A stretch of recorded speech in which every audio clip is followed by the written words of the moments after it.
Now, we'll start with the card on the bottom of the deck, which is the Five of Ghosts.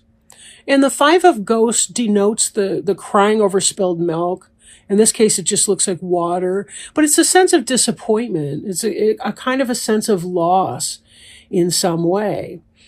So we'll look at this in the context of what some of the other cards have to indicate for you. But yeah, this is kind of a disappointment card. The one thing, however, to note on this card is that even though this bucket has spilled over, there's still one that's full right over here. So be careful where you're shifting your focus this month. Are you focusing on the loss or the lack, or are you focusing on the part that is still abundant and plentiful? Okay. So we'll start up here, and we'll look at this Hermit card. Now, some of you may have been going back to the drawing board. You may have been kind of withdrawing from the world to sort of get right in your life, develop your talents, maybe to become more insightful. Maybe you've been going into journal. Right now, Halloween being Scorpio, that's, within the next month, we're going to be rolling into your birth month. So it's not surprising for people at the end of their personal year to want to kind of go inside the cave and to meditate and to reflect. This is showing, too, that there's a good deal of intelligence, if not brilliance, going on in here.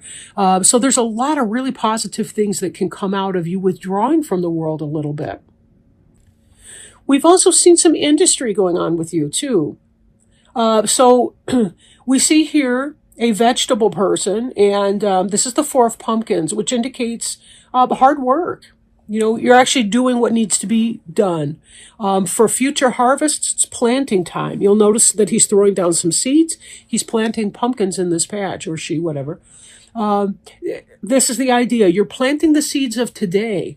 And part of this energy going within is to identify, where do you want to plant your seeds? What kind of harvest do you want to do? If we don't know that, any action steps we take might be misguided, or we might be trying to fulfill somebody else's life purpose or journey, maybe not walking in our own path. So with this, we have to unify our intentions and our efforts.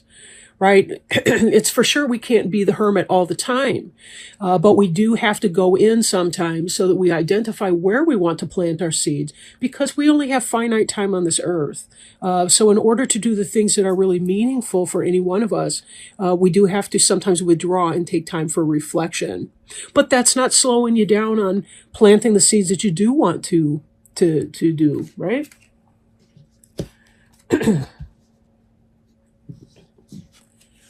And the Three of Imps here is a Three of Wands and other decks. And this is someone who has put the steps together. They have done the planting, and they are waiting for those ships to come in, to mix my metaphors, right? For planting, you're waiting for the harvest. If you have investments and orders overseas, you're waiting for them to be delivered to these shores. And this individual here is waiting for his ships to come in. Now, you'll note that the other two imps on the side, they have torches with fire atop them. This person here has they have a oak tree. And so this is sort of a bird of another feather, or am I saying that wrong? A horse of another color, so to speak. But this is a person who's unique and individual. And part of that comes from the hermit. Right? The hermit energy, getting in touch with who you are so you know how you want to manifest. Do you want a torch of fire, or do you want a pole with oak leaves on it? It's however you want to express yourself or your energy. This is a fire sign card right here. So it also has to do with that sense of passion. Right? And this can also indicate some type of business relationship. Maybe these three are going into a business partnership together, and they all are waiting for that ship to come in. On a joyous note, too, we have the three progressing to the four, which is that celebration. The one thing about the Three of Imps card is that the ship is, in fact, en route. It is coming. All the good things are going to be coming in. That's not in question. right? And here we have what looks like a wedding bower or some sort of a celebratory gathering where the individuals are dancing. There's a lot of fun to be had. The 3 just progresses naturally into the 4 of Imps, which is the celebration when the boat is landed. All the good things are coming in. There's much to be celebrating about. And this here in the center, the 3 of Ghosts, plays along with the 4 of Imps very nicely. This is that celebration, that love, that joy. This is friends. Ghosts is the suit of water in this deck. Imps are the suit of fire, right? So even though we have some earth elemental up here in the pumpkins, that's not to say that there's not real material and financial and spiritual and passionate and emotional well-being that's going on in these cards here. Very, very good. Very good. This is 3 people having a beautiful celebration. For some of you, it could, in fact, be some sort of a wedding.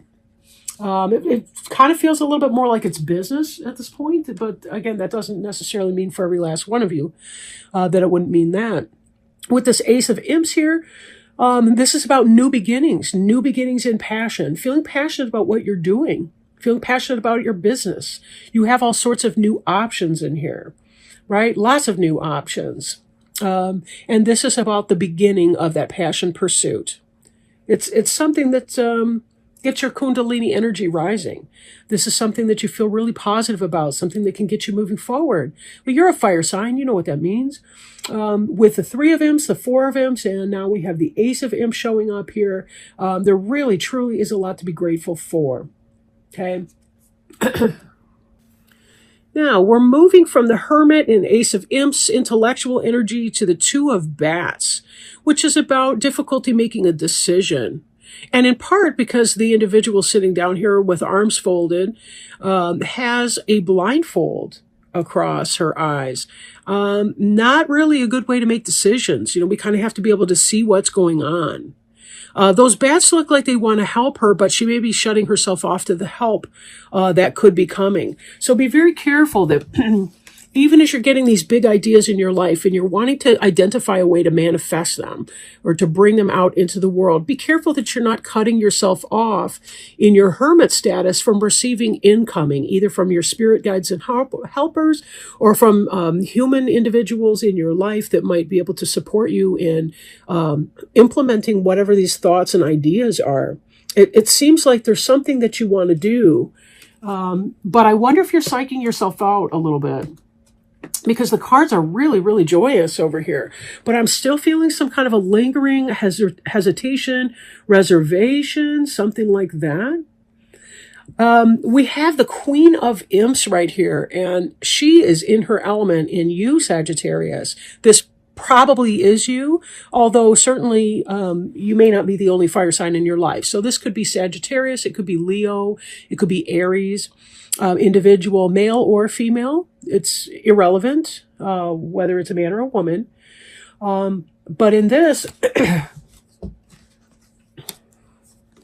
we see somebody who's planting those seeds and who's celebrating and having good times. But she's coming into her own. You know, she knows how to master her passions. She doesn't tend to be the person who's flying off all over and ungrounded or anything like that. She's someone who knows when to act and when not to act. She's sitting on her throne, cool and calm, accepting the gift of the sunflower from this imp that's delivering it. And she's well and good. She's in peace in her own right. You know, she's got a nice clear starry sky behind her. Again, this is very positive. But some of this detachment I'm feeling in here kind of relates a little bit to that hermit from previously. I almost wonder if there was some kind of a question about who her friends were or who his friends were. Although I'm seeing good times with Frenzo too. So I don't mean to say that, but there's something going on under the surface here. You look good, but there's something not quite right in the energy here. Maybe some of you guys that are watching this video can help illuminate for me what that is exactly. In doing a general reading, sometimes one person's energy comes through, sometimes it's a whole bunch of them, and depending on the situation, it can really vary. That's the problem with generalized readings. Although they can be They can be pretty good overalls for people too, don't get me wrong. Now here we see this Hanged Man energy. And so what I'm seeing future-wise, we got your head in the Two of Bats, we got your heart in the Queen of Imps, and then beneath your ground we got the Hanged Man. So there's some sort of a reservation. You're still going within. This Hanged Man balances out the Hermit energy quite well, and it still has to do with taking that kind of going within. And I think it's related to the sense of disappointment in something or someone. You're noticing some kind of a lack or some sort of a disappointment. There might be a sense of feeling that you have to do it all yourself. Maybe that you can't rely on some people. Certainly the people in here are showing up for the fun. Maybe that's the problem, is you've got people that are showing up for the fun, but not really showing up to help with the work aspect of that. But I'll leave that to you to identify how that specifically relates to your life. One last thing I want to do, though, before we hang up here, is our Archangel Raphael Healing Oracle card by Doreen Virtue. We're going to pull one of these and see if we can't maybe identify some kind of way that you can help move through that. I don't want you isolating, and this is really a good period of time for celebration, for joy, for all kinds of things. But I'm feeling like there's a sense of conflict within you. Maybe that you're struggling, you don't want to look at something, but it's really bothering you, and it kind of gets your dander up a little. So let me shake these up and see what we got to do here. Okay. And the answer to your yes or no question is yes. Dear Archangel Raphael, please help me trust my feelings as the accurate barometer of truth. So the accurate barometer of truth, we've got the disappointment card. We've got the I'm not sure what in the world I'm going to be doing, making a decision on this. We've got some isolation cards on the Hanged Man and the Hermit balancing with the Three of Goats celebration in the middle. So who's to say? Maybe that's an increase in your meditation practice. But the answer to your question is yes. You probably already knew this, and Archangel Raphael wishes to validate your intuitive feelings. This card is a talisman to help you deal with current situations and prepare for the future. Sometimes the greatest gift you can receive is knowing what to expect next. Raphael reminds you that everything can change in even more positive directions, so stay open to your intuitive wisdom, which will guide you along the way. Things are going in a positive direction. You're on the right path. A recent change proves healthful. Accept an offer that was made to you. A new opportunity is imminent. And yes, your feelings are accurate. So whatever this decision is that you need to make, go for it. That's what I'm getting. Go for it. There's a lot of celebration that is to be had in that. There's a lot of really positive moves coming along in this direction. Whatever this disappointment or that kind of mind game is that you're going through, let go of that. Go into your intuition. Balance your need for alone time, your Hanged Man and Hermit energy. Balance those. Be sure you are practicing your meditation every single day. You deserve it, and so do the people around you deserve it. Because when you're at your best mentally, physically, spiritually, emotionally, so will the other people around you be.